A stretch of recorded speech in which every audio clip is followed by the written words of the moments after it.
Galaxy A8s comes with a large 6.39-inch Full HD display with 19:5:9 aspect ratio.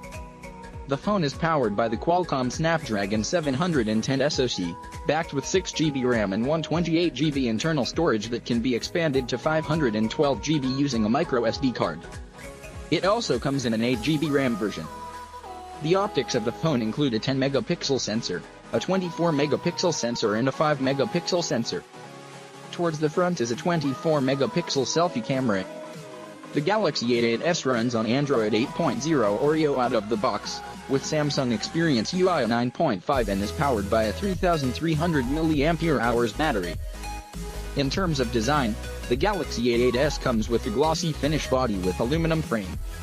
Samsung hasn't revealed the price of the Galaxy A8s and there are no details about its launch in India.